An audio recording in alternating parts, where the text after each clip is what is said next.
सम्मानित धर्मगुरु और हाजरीन जलसा, आज हम सभी हैदुल्लाह खमानी साहब के शहादत पर इकट्ठा हैं। कुछ लोग समझते होंगे कि उनकी मृत्यु हो गई। जो लोग शहीद होते हैं उनकी कभी मौत नहीं होती, और खमानी साहब भी कभी नहीं मर सकते हैं। जब तक ये दुनिया रहेगी उनका नाम भी रहेगा और उनकी बहादुरी के चर्चे भी होंगे। कि उन्होंने पूरे मुल्क ने कहा कि बने ये बंकर, उस बंकर में चले जाइए आप, लेकिन उन्होंने कहा कि हम न झुकेंगे न डरेंगे, हम लड़ेंगे। उनकी शहादत हो गई, लेकिन वो डरे नहीं, उनका क्या कि न झुके। लेकिन उनकी मौत का दुख नहीं है, दुख इस बात का है कि हमारे देश का ईरान मित्र देश था, लेकिन देश की सरकार ने, देश के प्रधानमंत्री ने उनके शोक में एक लाइन का वाक्य भी नहीं बोला। जब दो शैतान, आप लोग उसे कोई भी नाम दें, लेकिन वो दोनों शैतान जब लड़ाई लड़ रहे थे, हमला कर रहे थे, और उन्होंने ईरान के राष्ट्रपति को नहीं मारा, उन्होंने मारा इंसानियत को, और छोटे छोटे मासूम बच्चों के स्कूलों पर हमला करने का काम किया। उसके बाद भी हमारी देश की सरकार खामोश रही।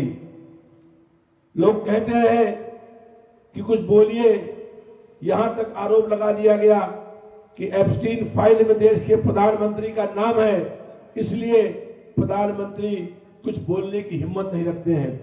जो कहा करते थे हम विश्व गुरु बनने जा रहे हैं, वो विश्व गुरु ऐसे थे कि ईरान जो उनका मित्र देश हम लोगों का, उस पर इतना बड़ा हमला हुआ और देश का प्रधानमंत्री एक लाइन भी बोलने को तैयार नहीं था। उसकी इतनी हिम्मत नहीं थी कि वो एक लाइन बोल सके। बहुत से लोग समझते हैं कि हैदुल्लाह खमानी साहब ईरान के थे, उनकी पुश्तें यहाँ उत्तर प्रदेश में बाराबंकी में रहती थी। वो हमारे प्रदेश के थे, हमारे बीच के थे, हमारे अपने थे।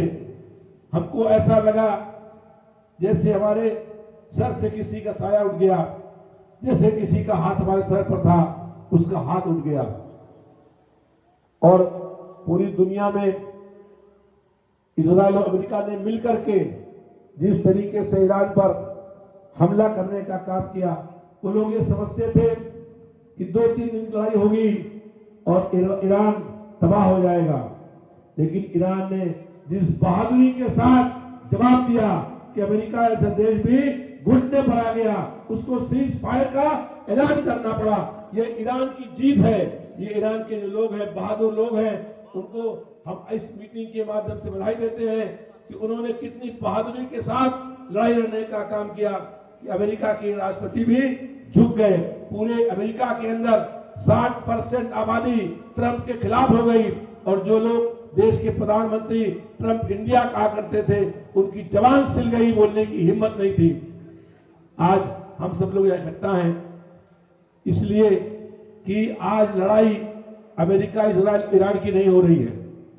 आज लड़ाई हो रही है दो शैतानों की, इंसानियत से। आज इंसानियत खतरे में है। हम सब लोगों को मिल करके हम लोग ये दुआ करते हैं अल्लाह से कि आप दुनिया के मालिक हैं, आप ईरान को ताकत दीजिए, और जो लोग ईरान के खिलाफ लड़ने का काम कर रहे हैं उनको नक्शे से उनका नाम मिट जाए।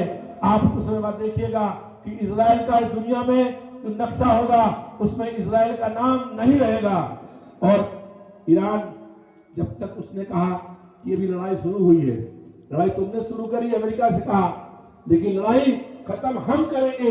अभी हमारे 1% हथियार लड़े हैं, अभी तो पूरा खजाना भरा हुआ है, और जब तक लड़ना होगा लड़ेंगे, लेकिन न झुकेंगे न डरेंगे।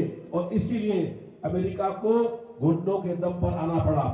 आज पूरा देश साथ खड़ा है ईरान के। सरकार साथ नहीं खड़ी है, लेकिन हिंदू, मुसलमान, सिख, ईसाई सब लोग आज खड़े हैं ईरान के साथ, क्योंकि ईरान के साथ जुट करने का काम हुआ है।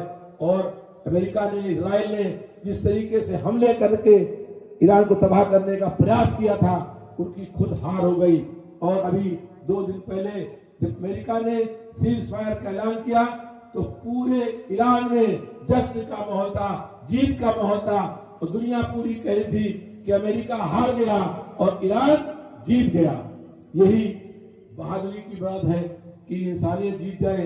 ये लड़ाई इस बात की है, दो शैतान जो इस देश के, उस दुनिया के अंदर चाहते हैं कि सब दिलों पर मेरा कब्जा हो जाए, उनके खिलाफ ये लड़ाई लड़ने का काम करना है।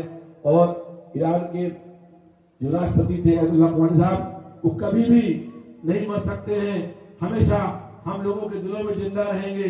वो जिंदा रहेंगे, उनकी यादें रहेंगी, उनकी बहादुरी की मिसालें लोग देते रहेंगे और ये कहेंगे कि अमेरिका ऐसे देश को भी कि आगे झुके नहीं और उसको हार का सामना करना पड़ गया। इन शब्दों के साथ कि हम सब लोग अल्लाह से दुआ करते हैं कि ईरान की जीत हो और इजराइल और अमेरिका हारे, ये हम लोग चाहते हैं। जो लोग कहते थे कि हम विश्व गुरु हैं, वो दो देशों के बीच में बात नहीं करा पाए, वो दो देशों के बीच में युद्ध विराम की बात नहीं कर पाए।